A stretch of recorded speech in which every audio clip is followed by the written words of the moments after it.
I was 11 the year the rain wouldn't stop. It was the kind of cold. Stubborn drizzle that clung to the trees and turned gravel roads into pudding.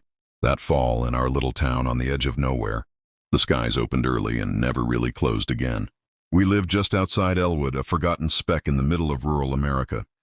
My grandmother's house sat on a gentle hill wrapped in ivy and memory, with wind chimes on the porch and creaky floorboards that spoke more than the people inside it.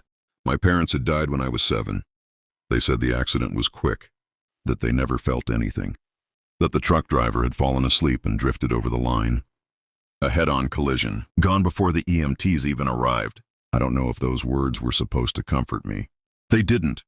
I remembered the moment the state trooper showed up at our door.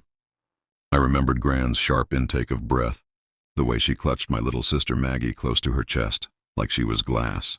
Maggie was only 3 then. She didn't understand. I did. After that, Gran moved in. She sold her cozy 2-bedroom apartment near the church and brought her ceramic angels, framed Bible verses, and her stubborn grace to the house on Maple Lane. She was soft-spoken, but made of steel. She held us together like old thread binding a worn-out quilt.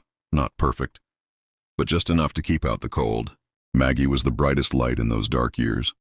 She had hair like sunshine and eyes that looked straight through you. She followed me everywhere, to school, to the store, into the backyard where the grass grew tall and wild. She didn't talk much at first, not after the accident, but she hummed, always humming, little nonsense tunes that made everything feel less broken. And then came Lucky. Gran found him in a ditch on the side of County Road 9, half-starved, shivering, and whimpering with one ear flopped permanently to the side. He was the ugliest thing I'd ever seen. Legs too long, fur too wiry, tail like a feather duster. Maggie fell in love instantly.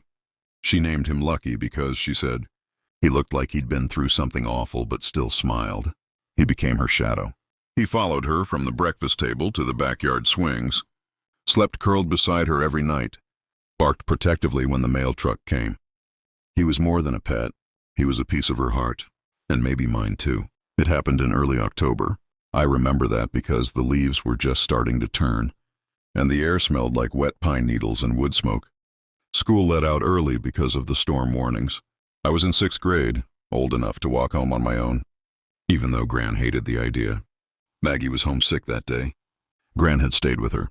I took Gran's truck, an old rust-colored Chevy that coughed whenever it started. She said I could drop it off at school since she had no plans to go anywhere. The rain had been falling all day, a slow, steady drumming that turned into something harder as I left the building. I didn't have an umbrella, just a hoodie and a backpack filled with soaked notebooks and half-crushed granola bars. The road home was 2 miles of cracked asphalt and potholes, bordered by woods and silence.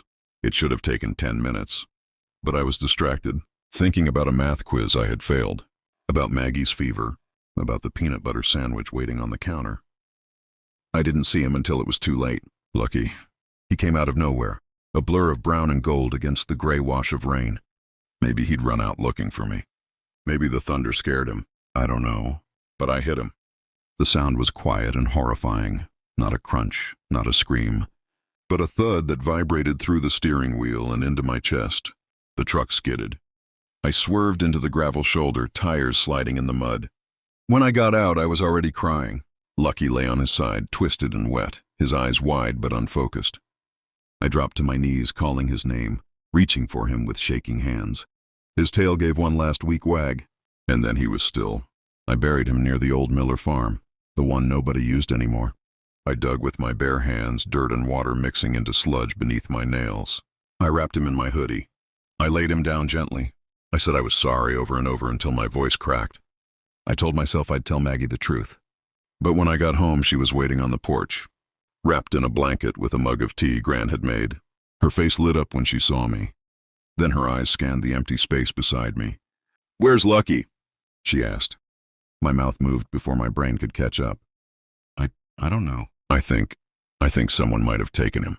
He wasn't at home when I got back. I looked everywhere. The lie tasted like rust and fire. Maggie's lip trembled. Her tea sloshed in her cup. "You think someone stole him?" Yeah.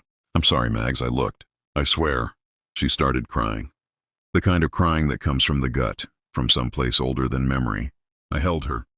Gran came out and wrapped us both in her arms. That night, she called the local sheriff. We printed flyers. We checked every shelter. Gran even drove Maggie around town to knock on doors. But Lucky was gone, and I was the only one who knew why. The days that followed were heavy with silence and hope. Maggie didn't stop looking for him, not for weeks. She'd walk up and down our road, calling his name in that soft, sing-song voice she used when coaxing him to bed. Her coat would be soaked, her little boots caked in mud, but she never stopped. Not until Gran made her come inside, promising again and again, someone will bring him back. Dogs like Lucky don't just disappear. I wanted to believe that. I wanted to believe I hadn't stolen something sacred from her. But I had. Some nights I'd hear her crying in bed, muffled by her pillow. I'd lie there in the dark, face turned toward the ceiling, my chest tight and aching. I wanted to go to her, to tell her what really happened, to apologize. But fear has a way of anchoring us to silence. I watched the lie grow legs. It walked into conversations. It wrote itself into our routine. Still no sign of Lucky? Neighbors would ask. Maggie would shake her head and say, "We think he was taken." My brother saw the gate open. He must have gotten out. And then she'd look at me, for reassurance, for solidarity, and I'd nod like it was all true. The guilt became a constant presence, like a fog hanging over me, thick and suffocating. Sometimes I thought I could smell him. Wet fur and earth. Sometimes I'd look out the window and swear. I saw him, just a flicker of movement between the trees. A golden flash, a trick of the light. But it was never him. He was buried on the edge of Miller's Field, beneath a makeshift wooden cross I carved from 2 branches and tied with a shoelace. I visited sometimes. I never brought flowers. Just stood there, hands in my pockets, too ashamed to pray. Time moved on. But I didn't. Middle school blurred into high school. Maggie and I got older, and the house changed. Gran painted the walls. Got a new stove. Maggie stopped humming. Lucky's name wasn't spoken as much anymore, but I knew she still thought about him. Every time she saw a dog that looked even a little bit like him, her eyes would light up, just for a second, and then dim again. She started volunteering at the local animal shelter when she turned 16. Said it helped her feel useful. Said she wanted to make sure other animals didn't end up like Lucky. I nearly told her then.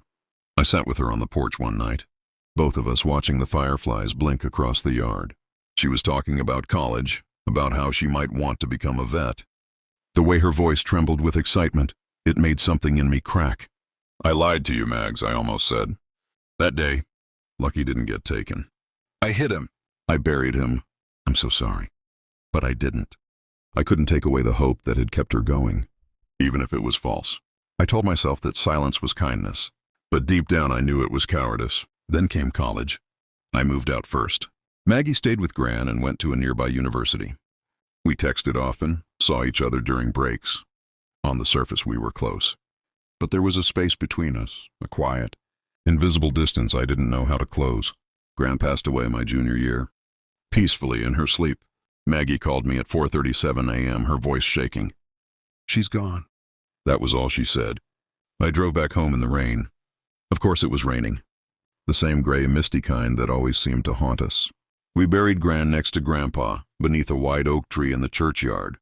Maggie cried harder than I'd ever seen her. I held her hand. I wanted to tell her everything then, not just about Lucky, but about the years I spent living with the guilt. How every good thing I did since then was just me trying to pay for that moment. But it didn't come out. The words stayed trapped inside like they always did. Now I'm 32. Married, 1 son. His name is Eli. He's 5, full of questions and scraped knees and wild, joyful energy. My wife Karen says he reminds her of me. I'm not so sure. Eli begged us for a dog last Christmas. We hesitated, of course. It's a lot of work, but in the end I said yes. We adopted a golden retriever puppy from a local rescue. Eli named him Rocket. When Rocket sleeps in Eli's bed, curled against his legs, I see echoes of Maggie and Lucky. I see what we had, what I destroyed, what I lied about. Sometimes I stand at Eli's doorway and just watch. I wonder what he'll remember when he's older. What moments will shape him. What secrets he'll carry, because I still carry mine. All these years later, I still haven't told anyone.